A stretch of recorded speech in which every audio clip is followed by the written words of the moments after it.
지난 주일 종교개혁 500주년 기념주일로 우리가 그 당시 종교개혁 당시 가톨릭 교회가 추구하던 영광의 신학과 루터가 주장했던 십자가 신학, 우리가 쫓아가야 했던 그 십자가 신학을 돌아보았습니다. 우리들에게 짧은 인생이지만 이 땅에서의 삶은 영광을 위한 삶이 아닙니다. 우리가 이 세상을 살면서 신앙을 가지고 산다고 하면서 어떻게 하면 좀 더 잘 살 수 있을까, 어떻게 하면 좀 더 편안하고 형통한 길을 갈 수 있을까를 추구하면서 살게 될 때 우리는 성경이 우리에게 요구하는 신앙생활을 할 수가 없습니다. 이 세상의 일시적이고도 값싼 영광과는 비교할 수 없는 영원하고 황홀한 영광이 다음 세대에 여러분과 저에게 약속되어 있습니다. 이 소망을 가진 그리스도인들은 이 세상에서 값진 고난을 감수해야 합니다. 그리스도와 함께하는 고난입니다. 여러분, 우리는 쉬운 삶을 살도록 부르심을 받은 자들이 아니라 위대한 삶을 살도록 부르심을 받은 자들입니다. 여러분, 한 사람 한 사람의 인생이 가치 없는 인생이 아닙니다. 하나님은 여러분을 위대한 삶으로 부르셨어요. 그리고 그 위대한 삶을 위해서 우리는 값을 치러야 합니다. 그 값을 치르는 삶에는 종종 고난이 따르게 되어 있습니다. 자, 이런 설교를 듣고는 왠지 마음이 무거운 분들이 있을지 모르겠어요. 어떤 이유와 목적에서건 고난을 당한다라고 하는 건 별로 유쾌한 일이 아닙니다. 마치 불행해진다 하는 말로 이렇게 들려져요. 그러나 여러분, 고난은 결코 불행이라는 것과 동일한 단어가 아닙니다. 고난이 하나도 없어요. 참 평안한, 형통하고 누구나 보기에 부러운 환경에 살아가고 있음에도 불구하고 불행한 사람들이 있습니다. 누가 보기에도 참 많은 고난을 겪고 있다 생각하는데도 불구하고 행복한 사람들이 있습니다. 우리 그리스도인들은 어떤 사람들이냐? 우리 그리스도인들은 고난 중에서도 행복한 사람들입니다. 왜 그렇습니까? 하나님의 사랑이 우리에게 넘치도록 부은 바 되었기 때문이에요. 과거형만이 아닙니다. 현재형입니다. 자기 아들을 아낌없이 우리를 위해서 내어주신 그 사랑을 하나님은 과거뿐만이 아니라 지금도 또 미래도 여전히 변함없이 우리에게 부어주십니다. 우리는 하나님의 사랑을 받고 있는 사람들이에요. 여러분, 우리 사람이 말이죠. 산의 진미를 매일 먹고 그리고 아주 좋고 화려한 옷을 입고 대골 같은 집에 산다고 해서 행복한 것이 아닙니다. 또 반대로 가난하고 병들고 고생한다고 해서 불행한 거 아니에요. 제가 한 예를 들어볼게요. 2005년에 SBS의 모닝 와이드라고 하는 프로그램인데 거기에 소개된 한 분인데 양혜월 씨라고 하는 이름을 가지신 여자분입니다. 그 당시에 나이가 약 60세 되는 분인데 그녀에 대한 표현이 이거 여러분 들어보세요. 깡마른 몸에 노랗게 뜬 얼굴, 비틀어진 목, 한눈에도 병색이 완연한 양 씨는 암투병 중인 환자다. 건강했던 그녀는 11년 전 편도선암 수술을 받고 제 목소리를 잃었다. 턱 왼편을 잘라내고 목젖과 음판까지 제거해야 했다. 치아는 다 녹아버렸고 침샘도 말라 양 씨는 죽만 먹으며 살고 있다. 자, 우리가 이 글만 봐도 이 사람 참 힘들게 살아가고 있겠구나. 그런 생각이 들지 않습니까? 죽만 먹으며 살아야 되고 목소리도 내지 못하고 살아가야 합니다. 병들기 전에 건강할 때와 비교한다면 그녀는 지금 매우 불행한 사람이죠. 그렇게 돼야죠. 그런데 현실은 정반대였어요. 그녀는 이 병이 난 이후에 지금 너무 행복하게 살아가고 있습니다. 왜 그렇습니까? 무슨 일이 있었습니까?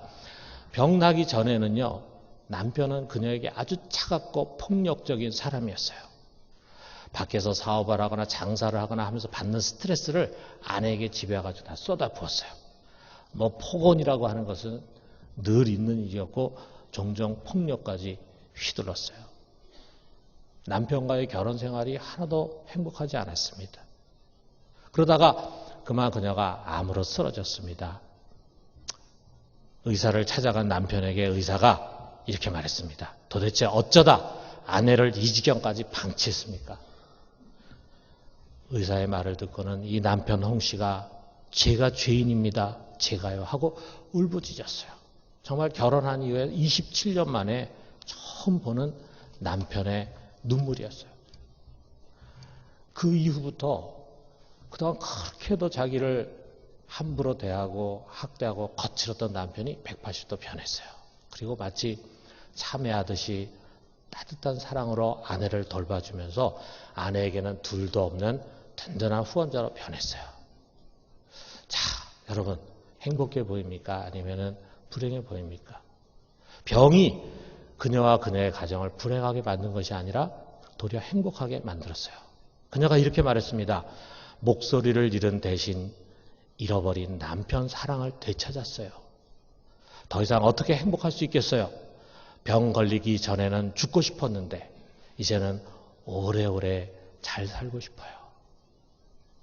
여러분, 이게 바로 사랑의 힘입니다. 돈과 집이 없어서 불행한 것이 아닙니다.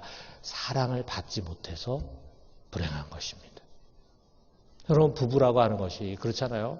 우리 결혼할 때 어떻게 결혼합니까? 이 검은 머리 팥불이 되도록 사랑하겠습니다. 서로 서약합니다.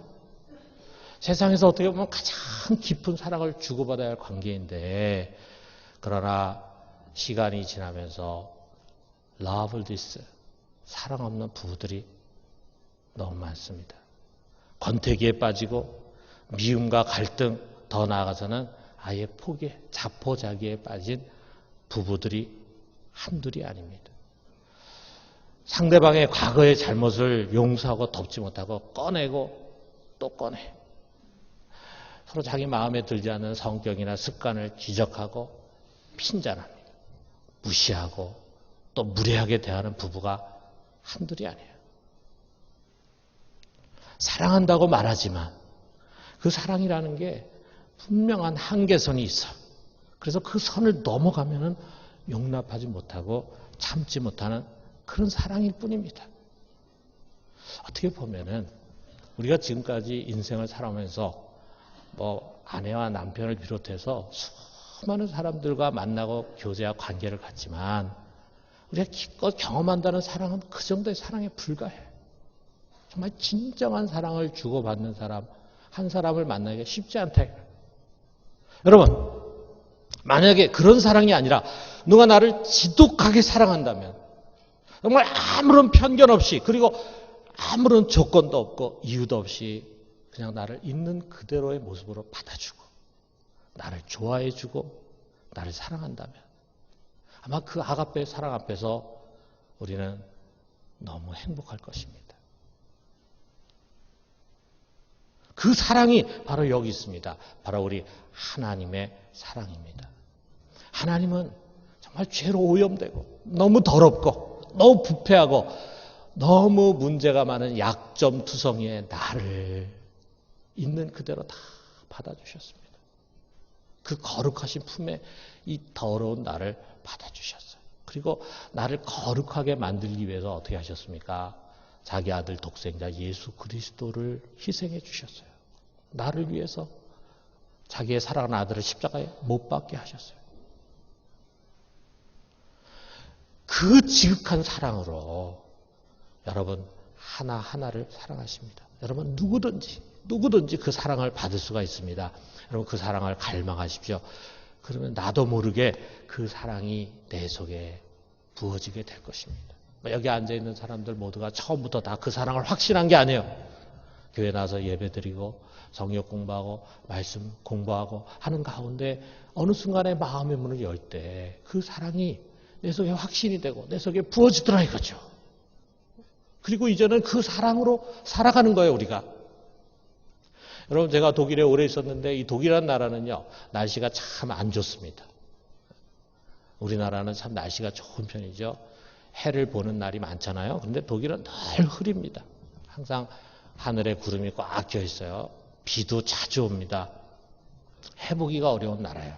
자, 그러다 보니까 이렇게 흐리다가 어느 때 해가 쫙 구름 사이로 나와가지고 갑자기 환하게 햇살이 비칠 때가 있어요.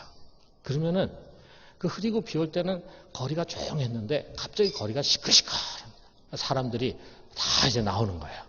그 햇살을 좀 맞고 싶다고 나오는 거예요. 예, 여러분, 우리가 얼마나 참 행복한 곳에 살고 있습니까? 밖으로 나와가지고 막 그 햇살을 만끽합니다. 어떤 사람 막 우통을 다 벗고 나와가지고 햇살을 쐬. 또 건강에도 또 필요하니까 그렇겠죠. 자, 그 따사롭고 소중한 햇살, 그거 다 공짜입니다. 그거 누리는데 돈 낼 필요가 없어요. 공짜입니다. 누구나 다 그 햇살을 맞을 수 있습니다. 그러나 중요한 게 하나 있어요. 뭐냐면 집 밖으로 나와야 돼요. 사무실에서 밖으로 나와야 돼요. 그래야지만 그 햇살을 받을 수 있어요. 여러분, 하나님의 사랑이 이와 같습니다. 햇살이 온 세상을 두루 비치는 것처럼 하나님의 사랑은 누구에게나 다 쏟아집니다. 아무리 나쁜 짓을 저지르고 과거가 나쁘고 그리고 문제가 많고 그리고 세상 사람 볼 때 쓸모없는 사람이라 할지라도 상관없어요. 우리 하나님은 모든 사람에게 다 골고루 그의 사랑을 부어주기를 원하세요. 그렇기 때문에 그것을 받기를 원해서 마음을 열기만 하면은 누구든지 그 사랑을 마음껏 받아들일 수 있습니다. 여러분, 오늘 이 설교를 들으면서 여러분 속에 나도 좀 그 사랑을 좀 받고 싶다라고 하는 마음을 갖고 그 사랑 앞에 나올 수 있게 되기를 주님의 이름으로 축원합니다. 여러분, 저는 오랫동안 신앙생활을 하면서요 깨달은 것이 있어요. 참 이것이 쉽게 깨달아진 것은 아닙니다. 그런데 제 깨달은 게 뭐냐면요, 하나님의 인정을 받고 사랑을 많이 받기 위해서 노력하는 것이 신앙이 아니다라고 하는 거예요. 사실 그런 때도 많이 있었습니다. 또 그런 가르침에 빠지기도 했었습니다. 하나님의 사랑을 받는 사람이 돼야 된다. 하나님은 이러한 사람을 사랑하신다. 그래서 나도 하나님의 사랑을 좀 받는 사람이 되고 싶어가지고, 인정을 받는 사람이 되고 싶어가지고 열심히 기도도 하고 성경도 보고 전도도 하고 죄를 안 지으려고 노력했어요. 종종 이런 책망의 설교도 많이 들었습니다. 여러분, 그렇게 살아서 하나님의 관심을 끌 수 있겠습니까? 우리의 그런 게으름과 헌신과 열정 없는 삶, 죄악된 삶에 하나님 실망하시고 분노하실 것입니다.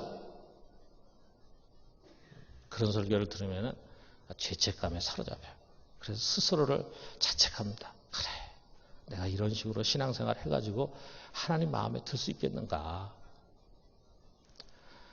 이렇게 형편없고 엉성한 나 같은 사람 정말 하나님께서 인정하시겠는가?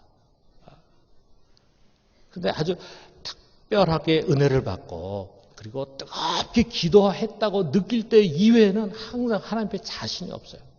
자신이 없어.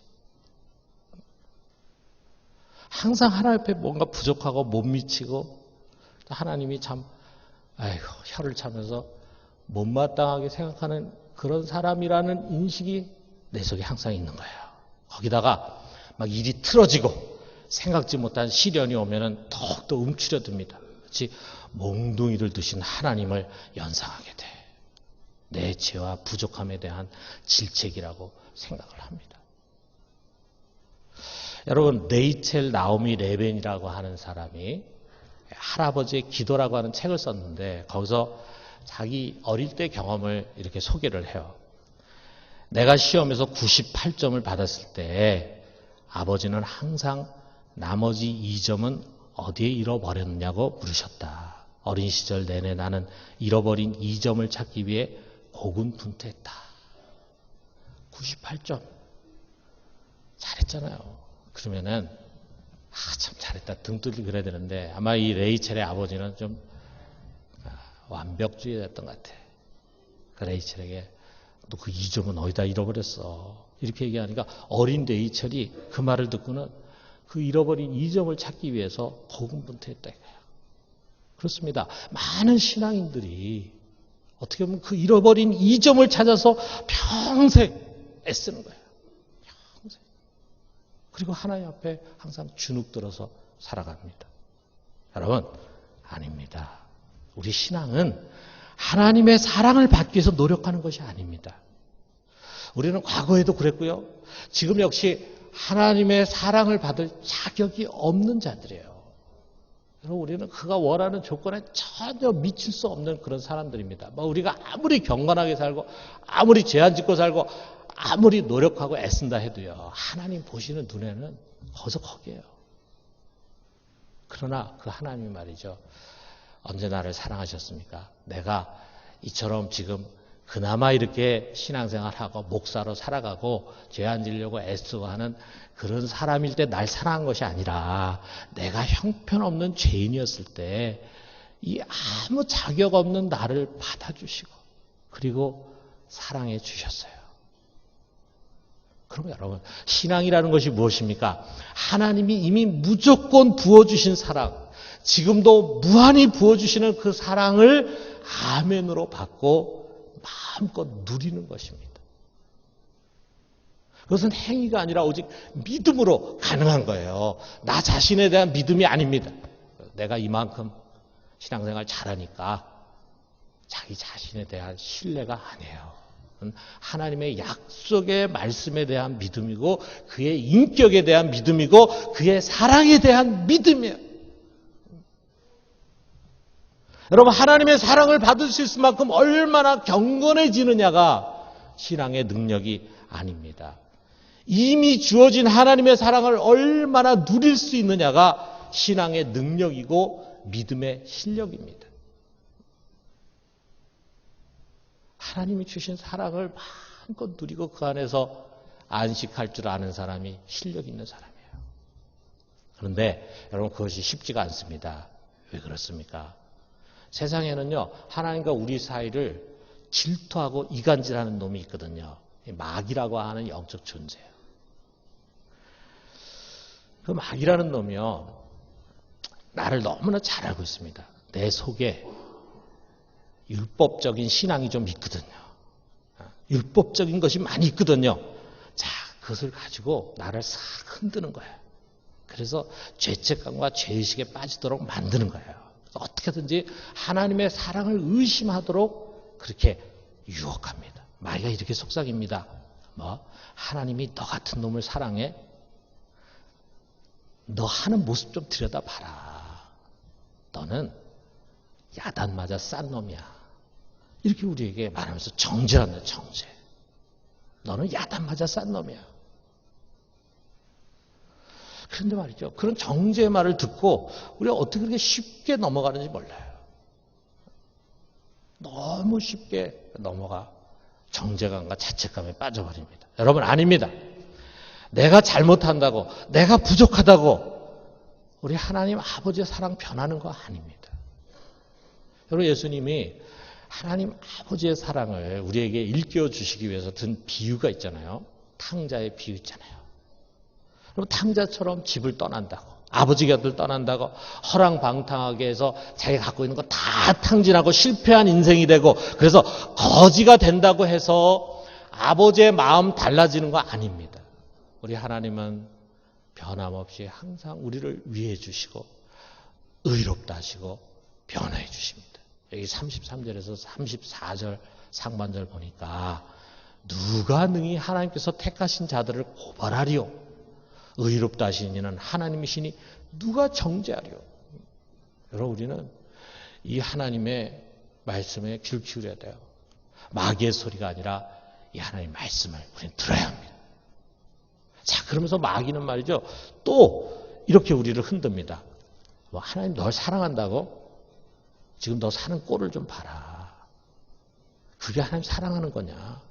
사업 다 말아먹고 변변한 직장도 없이 그래서 돈에 매일매일 쪼들려 살아가고 있고 애들은 말썽 피우고 몸은 여기저기 아파오고 미래도 불투명하고 그런데 뭐가 하나님 사랑이냐? 뭐가 하나님 사랑이냐? 도대체 네가 말하는 그 하나님 어디 계신데?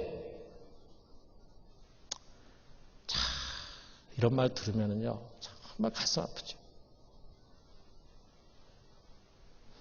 정말 그 말에 우리 귀가 솔깃해지죠.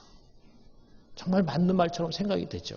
그래서 이런 이야기를 듣고는 너무 가슴이 아픈 시편 기자가 시편 40편 10절에 이렇게 고백합니다. 내 뼈를 찌르는 칼같이 내 대적이 나를 비방하여 늘 내게 말하기를 네 하나님이 어디 있느냐 하도다. 야, 그렇게 사는 모습을 보면서도 넌 하나님이 너를 도와준다고 지금 말하고 있냐. 말도 안 되는 소리 하고 있다. 네 하나님 도대체 어디 있는데.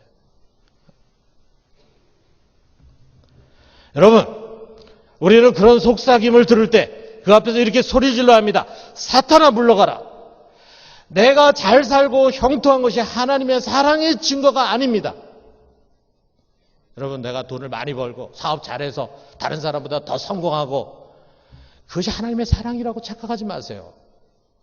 그걸 하나님의 사랑의 증거라고 생각하는 사람은 사업에 실패하고 가난하게 되면 하나님 떠났다고 생각합니다. 하나님 더 이상 자기 사랑하지 않는다고 생각합니다. 여러분, 하나님의 우리에 대한 사랑의 증거는 십자가입니다. 십자가. 거기서 하나님이 자기 아들을 주셨어요. 그 이상 우리가 무엇을 더 증거로 찾으려고 합니까? 여러분, 나에게 찾아온 고난과 시련이 우리 하나님의 사랑이 멈춰진 표지가 결코 아닙니다. 도리어 우리는 이 말씀을 붙들어야 합니다. 35절에 보니까. 자, 우리 같이 한번 읽어봅시다. 누가 우리를 그리스도의 사랑에서 끊으리요. 환난이나 곤고나 박해나 기근이나 적신이나 위험이나 가리랴. 여러분, 우리가 믿음으로 살려고 할 때 좋은 일만 있는 거 아니에요. 우리가 큰 시련을 만날 수도 있고 괴로운 일이 찾아올 수도 있습니다. 믿음 때문에 박해받고 억울한 일을 겪을 수도 있습니다. 배고픔과 헐벗을 만큼 가난과 궁핍을 겪을 수도 있어요. 위험한 일을 겪거나 목숨의 위기를 만날 수 있어요. 여러분, 그러한 우리의 어려움과 시련이 우리를 향한 우리 주 예수 그리스도의 사랑이 멈춰진 표지가 아니에요. 아닙니다. 우리 이보다 더한 시련을 만날 수도 있죠. 여기 36절에 보니까 기록된 바 우리가 종일 주를 위하여 죽임을 당하게 되며 도살할 양같이 여김을 받았나이다 함과 같으니라. 가정이나 직장이나 이 사회 속에서 주님을 증거하고 양심을 쫓아 살고 옳은 길을 가겠다고 결심할 때 내가 하나님의 마음에 들게 살아가니까 하나님 다 좋은 길 열어주시겠지. 여러분, 너무 그렇게만 생각하지 마세요. 우리가 그렇게 올바르게 살아간다 할지라도 항상 일이 잘 풀리는 것이 아닙니다. 도리어 종일토록 죽음의 위기를 만나고 도살할 양같이 그런 비참한 가운데 처할 수도 있습니다. 그러나 우리가 그런 많은 어려움과 시련을 만난다 할지라도 결코 낙심할 이유가 없어요. 왜? 사랑의 주님이 변함없이 여러분과 나를 붙들고 계시기 때문입니다. 여기 37절에 보니까 그러나 이 모든 일에 우리를 사랑하시는 이로 말미암아 우리가 넉넉히 이기느니라. 우리 같이 한번 읽어봅시다. 시작. 그러나 이 모든 일에 우리를 사랑하시는 이로 말미암아 우리가 넉넉히 이기느니라. 여러분은 이길 수 있습니다. 여러분에게 지금 수많은 고난과 시련과 어려움이 찾아와 있지만 여러분 반드시 그것을 이기게 될 것입니다. 왜? 여러분이 훌륭하고 여러분이 강하고 여러분이 능력이 있어서가 아니라 이 모든 일에 우리를 사랑하시는 이가 있어요. 그분이 우리와 함께 하시기 때문에 우리는 그것을 넉넉히 이길 수 있을 것입니다. 여러분, 우리가 지금까지도 참 다사다난한 인생길을 살아왔잖아요. 앞으로도 우리는 참 여러 다사다난한 인생길을 갈 것입니다. 뭐 좋을 때도 있고 어려울 때도 있고 형통할 때도 있고 큰 시련에 봉착할 때도 있겠죠. 그런데 여러분, 우리가 앞으로 살아갈 다사다난한 우리의 인생길을 앞두고 꼭 가져야 할 믿음이 있습니다. 여기 38절에서 39절에요. 내가 확신하노니 사망이나 생명이나 천사들이나 권세자들이나 현재일이나 장래일이나 능력이나 높음이나 깊음이나 다른 어떤 피조물이라도 우리를 우리 주 그리스도 예수 안에 있는 하나님의 사랑에서 끊을 수 없으리라. 할렐루야. 여러분, 그 이상 그 어떤 것도 하나님이 우리를 사랑하시겠다라고 한 그 의지와 결심을 꺾을 수가 없습니다. 나는 집사를 사랑하겠다 하는 결심하셨어요. 여러분, 한 사람 한 사람에게 그 결심하셨어요. 그렇다면 그 결심을 누가 꺾을 수 있겠습니까? 무엇이 그 결심을 흔들리게 만들 수 있겠습니까? 어떤 것도 그 결심을 꺾지 못합니다. 죽음도, 마귀도, 세상 권세자들도, 지금의 일도, 미래의 일도, 그 어떤 것도 우리 주 그리스도 예수 안에 있는 하나님 사랑에서 우리를 끊어낼 수 없습니다. 어느 곳, 어느 순간, 어떤 상황에서건 내가 알 수도 있고 모를 수도 있어요. 내가 인정할 수도 있고 인정하지 않을 수도 있어요. 내가 믿을 때도 있고 믿음이 가지 않을 때도 있어요. 그러나 그와 상관없이 하나님의 사랑은 내 위에 끊임없이 부어지고 있다는 사실. 하나님의 말씀은 그것을 우리에게 증거하고 있습니다. 이것을 그냥 믿는 것이 아닙니다. I believe가 아니에요. 확신하라고 하는 것입니다. I'm convinced입니다. 페페이스마이라고 하는 말은 나는 믿는다가 아니라 나는 확신한다예요. 내가 확신하노니, 여러분, 바로 이 확신, 이것이 바로 믿음의 실력입니다. 얼마만큼 이 하나님의 변화없는 사랑을 굳게 신뢰하고 있는가, 그것이 그 사람의 믿음의 실력이에요. 여러분, 이 말로 다 할 수 없는 하나님의 변함없는 사랑을 받고 있는 여러분, 우리의 짧은 인생 그저 쉽게 사는 삶, 포근하고 안이한 안락 의자에 팍 파묻혀가지고 사는 삶으로 허비하지 마십시오. 주님께서 우리를 부르신 위대한 삶에 도전합시다. 복음을 위해서, 주님을 위해서, 하나님 나라를 위해서, 영원한 소망을 위해서, 여러분, 우리는 위대한 삶에 도전하도록 부르심받은 사람들입니다. 우리가 그것을 위해서 기꺼이 값을 치릅시다. 그것으로 인해서 오는 고난을 염려하지 맙시다. 우리를 사랑하시는 이로 말미암아 우리는 넉넉히 반드시 이기게 될 것입니다. 이 믿음과 확신을 가지고 이 어두운 시대 우리 주 예수 그리스도의 뒤를 따르는 참 제자로 살아갈 수 있기를 주님의 이름으로 축원합니다.